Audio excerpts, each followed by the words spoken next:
Nah, label halal, tulisan halal ini bukan sekedar tulisan halal, saya kira begitu. Ini juga berbicara tentang identitas. Loh, yang di logo MUI itu ada kufinya juga. Majelis Ulama Indonesia itu. Lah itu bacanya susah juga sebenarnya. Apakah dengan bentuk ini kemudian saya bisa makan gratis? Nah, itu lain lagi.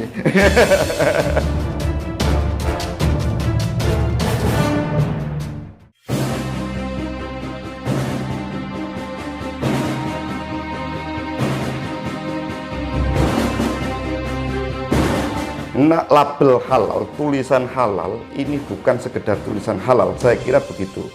Ini juga berbicara tentang identitas. Identitas itu berarti kan karya seni yang tersendiri.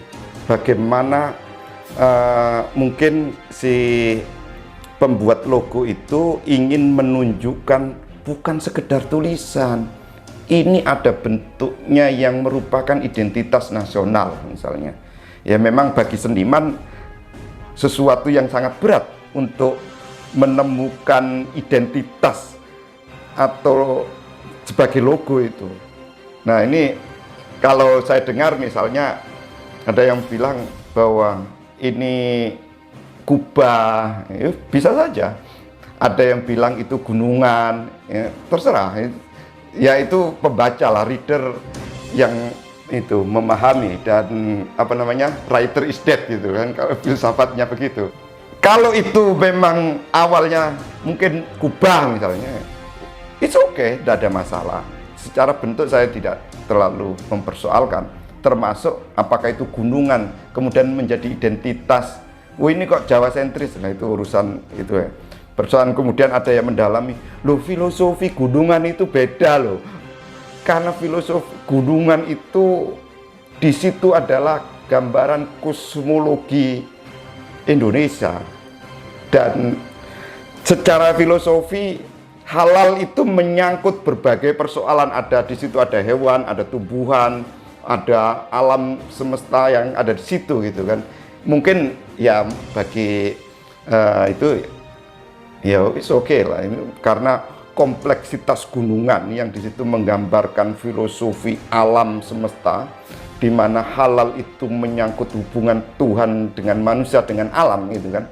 Halal itu kan urusannya halalnya dari Tuhan, tapi objeknya kan alam, hewan, tumbuh-tumbuhan, ya, atau benda-benda yang lain yang mungkin mengandung yang najis atau yang menurut nas itu najis gitu.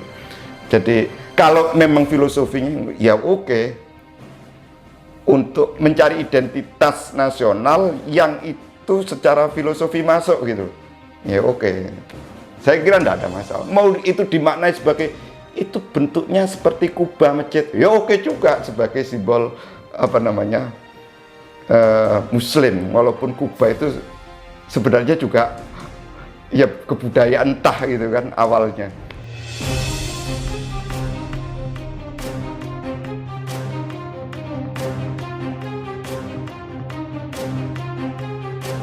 Loh, yang di logo MUI itu ada kufinya juga. Majelis Ulama Indonesia itu. Lah itu bacanya susah juga sebenarnya. Kan tulisan halalnya aja yang itu, apa namanya? Ini kan lingkarannya itu. Majelis Ulama itu yang bulatnya itu kan. Nah, itu kufi itu susah juga itu bacanya itu. Ya memang jenis yang susah dibaca kan, kemudian tulisannya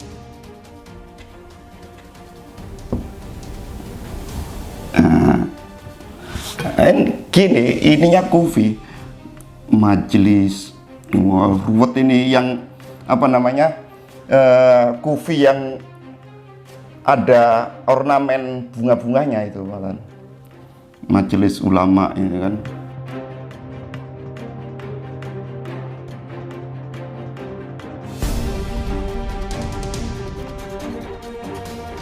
Nah ini kufi juga. Sepanjang itu adalah logo, dan logo itu identitas, dan itu adalah merek, katakanlah ya sesuatu yang ingin diperkenalkan. Ketika ditempel mau dikasih logo gini aja, nggak usah tulisan halal. Itu kalau menjadi konsensus, wah ini stempel halal, sudah selesai gitu kan. Mau ditulis halal atau tidak ditulis halal, kalau itu dipahami secara konsensus itu sebagai logo halal, ya jadilah itu halal. Persoalan bentuk itu ya itu selera yang membuat lah itu. Kita itu pengguna kok malah minta-minta. Toh kemudian apakah dengan bentuk ini kemudian saya bisa makan gratis, lah itu lain lagi.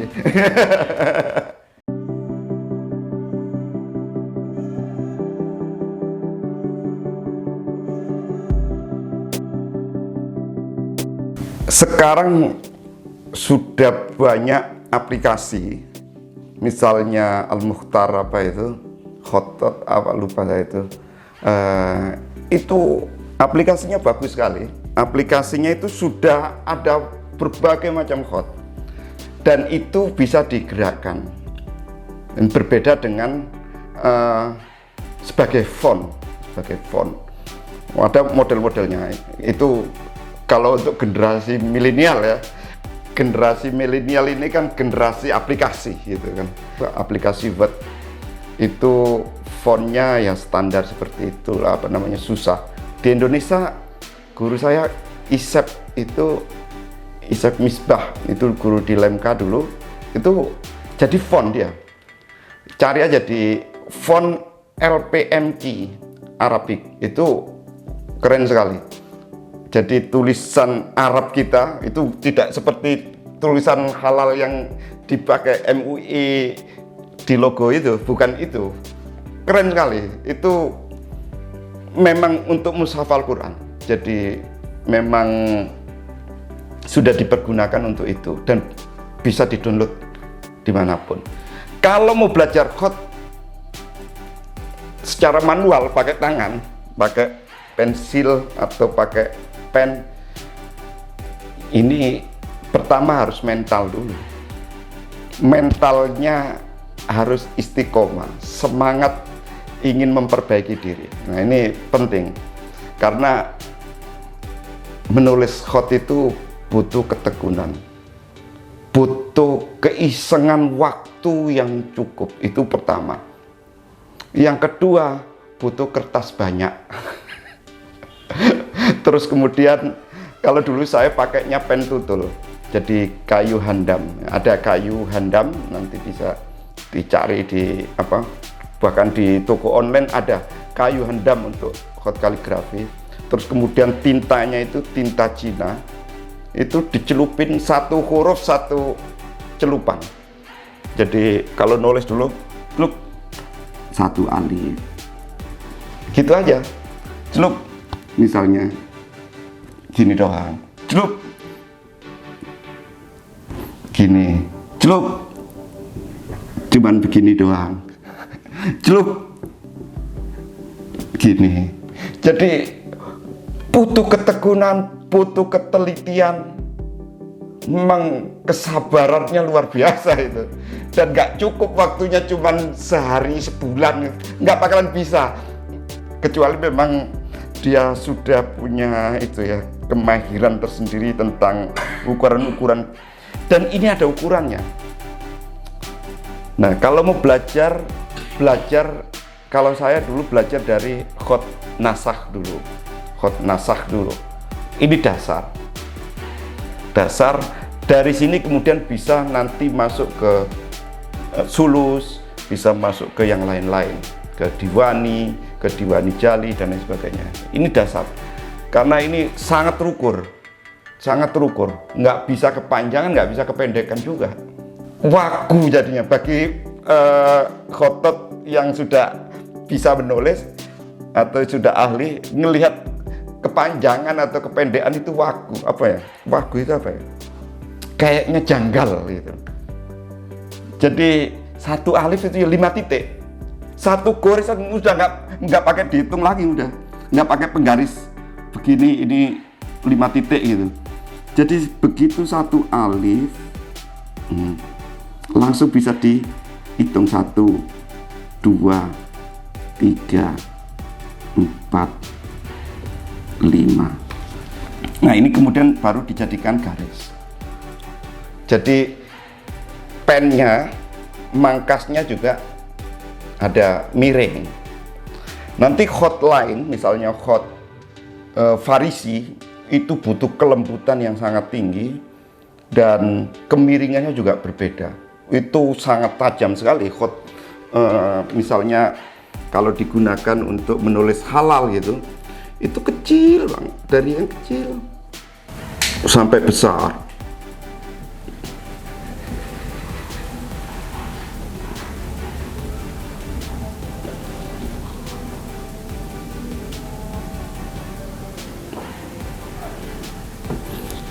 Jadi butuh kelembutan. Saya susah untuk nulis Farisi ini butuh keahlian tersendiri. Dan para khotot yang misalnya yang dari Iran itu, pameran khot Farisi ini keren-keren sekali. Dan tradisi di sana kayaknya banyak menggunakan khot Farisi.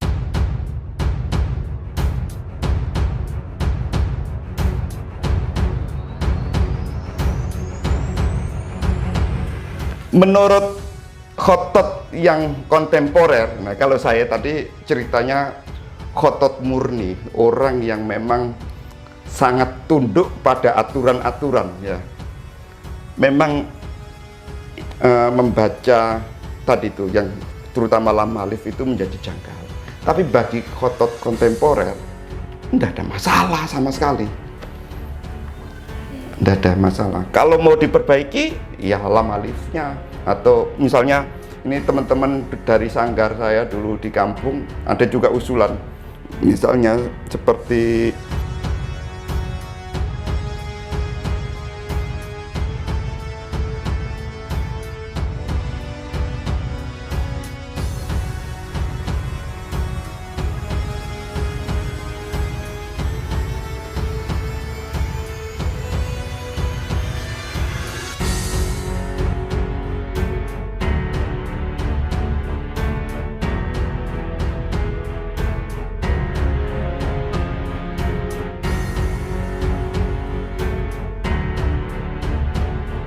ini usulat Al-Qalam. Al-Qalam. Ini BPJPH. BPJPH. BPJPH. Kalau ini MUI.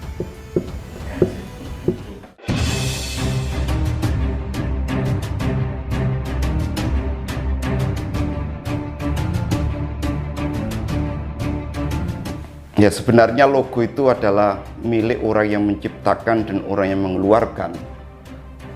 Tapi karena ini mungkin, ini kan dibiayai publik, jadi harus diperdebatkan. Yaitu mungkin hal yang berbeda.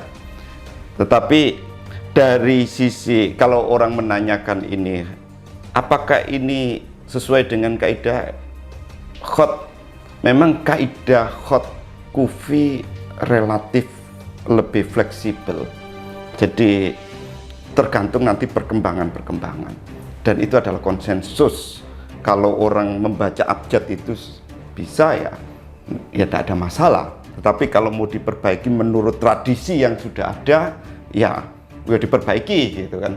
Secara bentuk itu juga menjadi sebuah pemikiran tersendiri bagi seseorang ingin melahirkan sebuah identitas yang kemudian kalau itu dipahami, dimaklumi sebagai, katakanlah sebagai dalalah, ini menunjukkan bahwa makanan ini halal, yaitu menjadi oke saja, tidak ada masalah.